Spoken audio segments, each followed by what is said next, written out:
Premier jour de la semaine, tout le plaisir est pour moi de vous retrouver pour mieux vous informer sur la télévision Maranatha Bénin. Tout de suite, le sommaire. Le nom de Jésus s'est levé ce vendredi au Palais des Congrès à travers la louange et l'adoration. Le festival Hosanna 2e édition, agrémenté par plusieurs chantres, a pour thème la puissance de sa présence. On suivra le reportage dans ce journal. Beaucoup savent ce qu'ils doivent faire, mais peinent à commencer. La procrastination s'invite dans les tâches simples comme dans les grands projets. Mais comment s'en débarrasser? Élément de réponse dans cette édition. Et puis la Poste, longtemps au cœur de la vie quotidienne, fait face aujourd'hui à la concurrence du numérique et des services privés. Pourtant, elle continue de jouer un rôle très essentiel.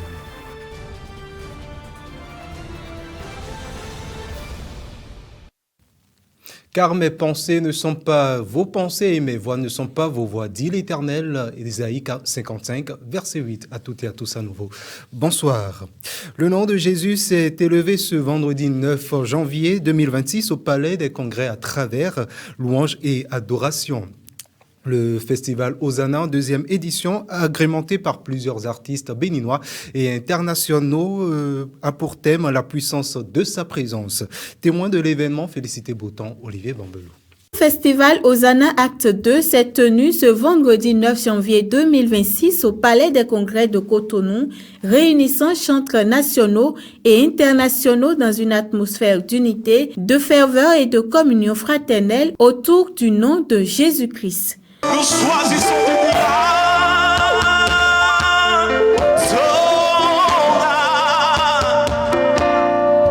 tu es le Dieu puissant. Honorer Dieu par la louange et l'adoration, connecter le peuple de Dieu au Créateur, valoriser les ministères et talents gospel, impacter des vies par des expériences spirituelles intenses dans la présence de Dieu. Tels sont les objectifs de cette 2e édition du festival Hosanna à travers le thème « La puissance de sa présence ». Des objectifs atteints selon les organisateurs et une joie partagée pour les participants. Les attentes avant ce festival, c'était déjà que nous puissions regrouper le corps du Christ autour d'un événement. Et par la grâce de Dieu, nous remercions le Seigneur. Les chrétiens béninois sont sortis massivement pour répondre à l'appel de Dieu. Et après cela, nous avons eu comme challenge de pouvoir intégrer des chantres internationaux dans le festival. Et par la grâce de Dieu, ça s'est fait. Nous rendons gloire à Dieu parce que ce qu'il a prévu depuis des années et qu'il nous a inspiré à faire, il continue de le grandir. Chaque année, nous allons encore plus. J'ai beaucoup aimé. Je rends grâce à Dieu d'être présent parce que la gloire de Dieu était palpable. La présence de Dieu était en overdose, en fait, ce que je dirais. Vraiment, il y avait de la joie. C'est ce que nous avons besoin, c'est ce que le corps de Christ a besoin. Et si il pouvait avoir Hosanna Festival au moins 3 fois, 4 fois dans l'année, nous serons vraiment contents. Je suis très contente de participer à ce festival Hosanna 2026. Le Seigneur s'est vraiment puissamment manifesté. On a dansé, on a loué le Seigneur, on a adoré le Seigneur. Vraiment, moi, je suis très contente. Je ne regrette pas d'être venue ici hier à aujourd'hui parce que ce que le Seigneur a fait dans ma vie, je ne peux pas l'exprimer. Je suis très contente. Je suis tellement comblé de joie et je suis pressé que 2027 arrive pour que nous revenions encore ici célébrer le Seigneur Jésus-Christ de Nazareth. Festival Hosanna 2, des voix sincères pour le seul nom de Jésus-Christ. Que ta présence en moi devienne palpable.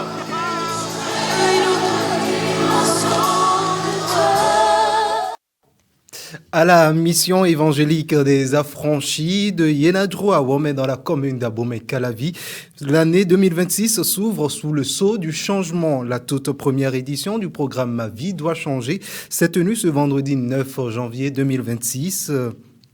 À travers une veillée de prière marquée par de fortes mobilisations des fidèles venus donc assister à une atmosphère spirituelle.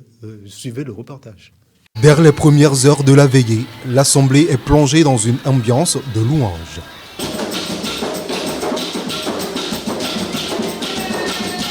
Chants inspirés, adoration et cantiques puissants élèvent les cœurs et installent un climat favorable à la visitation divine.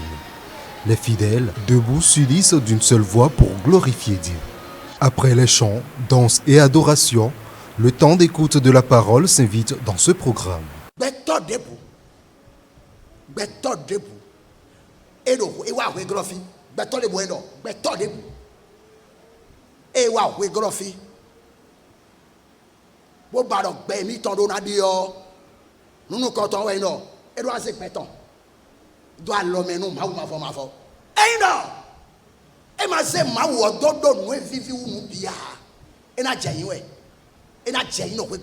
L'assemblée, dans une ferveur remarquable, enchaîne les prières avec autorité, présentant chaque situation au pied de Dieu.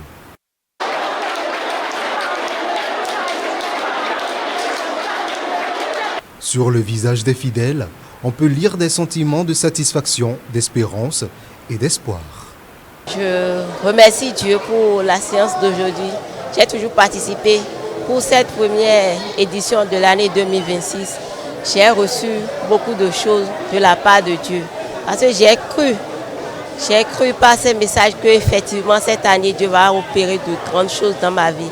Et ça a déjà commencé. Tel que ça a commencé cette année, on est sûr que ça va bien finir. Comme Dieu nous a donné l'occasion de commencer et nous sommes restés jusqu'à la fin, nous sommes persuadés que la fin de ce programme de cette année sera meilleure à ce que nous avons fait aujourd'hui. Ce programme se veut être d'une grande portée afin que la restauration soit totale dans la vie de chaque fidèle, croyant et bien plus. C'est un programme mensuel que nous avons reçu sur inspiration du Saint-Esprit. Nous étions en train de prier et demander au Seigneur quelles sont les activités par lesquelles nous pouvons implorer sa miséricorde. Il nous a demandé de le faire, de commencer le deuxième vendredi du mois, le deuxième vendredi de chaque mois. Nous avons demandé comment il veut dénommer cette activité lui-même. Il dit, je veux changer la vie de mes filles et de mes fils. C'est la phrase qu'il nous a donnée. Et j'ai demandé alors, il faut appeler changement. Il dit non, n'appelle pas ça changement. Il faut dire carrément, ma vie doit changer. À la mission évangélique des affranchis de Yenadro à Wama, l'année 2026 démarre avec une conviction forte. Le changement est possible lorsque Dieu prend le contrôle. Je l'annonçais en titre, beaucoup savent ce qu'ils doivent faire mais peinent à commencer. La procrastination s'invite dans les tâches simples comme dans les grands projets. Mais comment s'en débarrasser entre organisation, gestion du temps, discipline personnelle? Le pasteur Georges Adéhémon, le surintendant de l'église ETEC, nous en livre quelques mots. On le suit. L'attitude que le chrétien doit adopter pour vaincre la procrastination, c'est tout simplement, il faut programmer et être rigoureux. La rigueur dans les programmations. Et quand vous êtes programmé, rien ne peut plus. Si il y a quelque chose qui veut venir pour s'infiltrer dans votre programme, le chrétien ne le permet pas. Parce que peut-être ce qui vient là, le diable peut le faire. Parce qu'au moment où tu dois aller à ce rendez-vous, aller faire l'œuvre de Dieu, la diable a programmé de bonnes choses pour toi. Quand l'ennemi voit ça, il peut amener autre chose pour s'infiltrer dans ton programme. Et toi, si tu n'as pas l'esprit éveillé, tu vas chercher à dire, bon, et on remet ça là demain, et j'y refais. Oh, Dieu avait un plan. Donc, le chrétien, le véritable chrétien, doit savoir que quand je fais mon programme, je dois être rigoureux. Que rien, ce qui est déjà programmé, que rien d'autre ne m'empêche de marcher selon ma programmation. Et puis à Cotonou, le marché de Missebo reste un passage obligé pour de nombreux ménagers à la recherche de vêtements à petit prix. La friperie, très prisée pour son accessibilité, constitue un véritable moteur économique pour des centaines de commerçants. Mais derrière ces bonnes affaires se cachent parfois des risques pour la santé. Reportage donc immersion donc dans ce reportage à travers cet élément. Au marché de Missebo, la friperie attire chaque jour des centaines de clients. Ici, les vêtements de seconde main, communément appelés achuta, sont accessibles à toutes les bourses. Les friperies sont d'une grande utilité pour moi. Je m'en sers pour divers usages domestiques et esthétiques. Face à l'incapacité de s'offrir l'épargne tout le temps, plusieurs recourent aux friperies, car elles nous aident à nous vêtir à moindre coût. Il suffit juste de bien les laver et sécher et le tour est joué.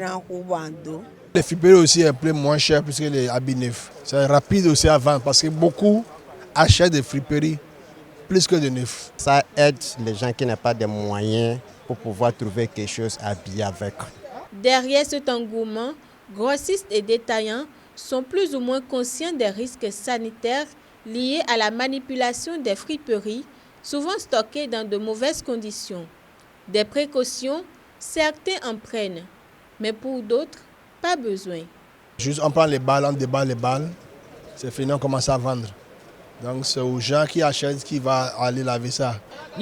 Moi, je ne me protège aucunement lorsque je viens acheter les friperies. En effet, elles ne me rendent pas du tout malade. On porte des cache-nez, mais maintenant, comme il n'y a plus de maladies, on ne prend plus de précautions. Comme nous sommes en Afrique, il y a le soleil qui tue plusieurs maladies. Si on cherche à connaître tout ça, je ne pense pas qu'on peut manger. Parce que la plupart des manger mais qu'on amène ici, on ne sait pas comment ça traite. Mais on essaie parfois de couvrir avec cache-nez pour nous protéger et aussi protéger ceux qui achètent chez nous. On fait d'abord distance de positionnement. Rhume, c'est quelque chose de normal. Ouvre le friperie ou n'est pas friperie, tout le monde peut tomber malade de rhume. Mais ceux qui sont maintenant climatisés aussi, ils tombent de maladie. Ce n'est pas à cause de friperie. Poussière, microbes et maladies de peau sont des dangers qui ne sont pas méconnus des responsables du marché. Des visites de sensibilisation et de contrôle sont en effet organisées de temps en temps au profit des vendeurs de friperies. On a commencé à sensibiliser les gens maintenant, parce que quand on voulait une balle de friperie maintenant, ça de... Et les gens, on a commandé à dire les gens de porter cache-nez et porter les gants et pour ne pas infecter de certaines choses, de certaines maladies. Et maintenant, eux tous, ils ont compris, effectivement, c'est une bonne chose.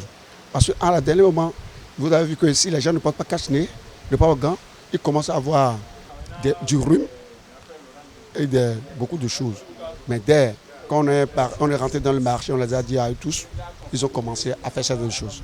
Des clients même, quand on veut ouvrir des balles aussi, eux-mêmes, ils aiment trop apporter le cache-nez. Eux-mêmes, ils ont compris de ça. Et quand les clients viennent, ils portent le cache-nez. On fait encore un parcours général chaque samedi. Entre nécessité économique et vigilance sanitaire, la friperie demeure incontournable. Un marché qui habille, fait vivre, mais qui invite aussi à la prudence. La Poste, longtemps au cœur de la vie quotidienne, fait aujourd'hui face à la concurrence du numérique et des services privés. Pourtant, elle continue de jouer un rôle essentiel. Suivez plutôt.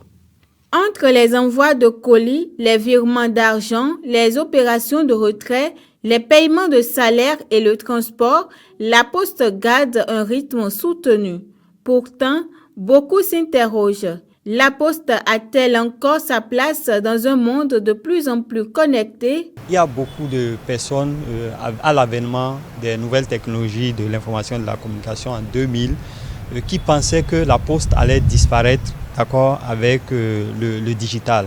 Mais bien au contraire, c'est une opportunité pour nous au lieu d'être un obstacle pour la Poste. Donc pour nous, c'est une opportunité pour nous réadapter, pour réinventer nos produits, pour qui puisse répondre aux besoins, aux attentes de la clientèle. Donc aujourd'hui, nous avons pu combiner, d'accord, le digital avec nos produits classiques, d'accord, pour que les populations puissent voir que la poste se modernise. La poste d'hier, elle est révolue. Aujourd'hui, nous sommes vraiment dans une nouvelle dynamique pour pouvoir vraiment satisfaire davantage les populations. Sur le terrain, les agences postales s'adaptent. Ici, à la poste de Sainte-Rita, les services financiers prennent une place grandissante. Actuellement, la poste intervient dans le commerce électronique.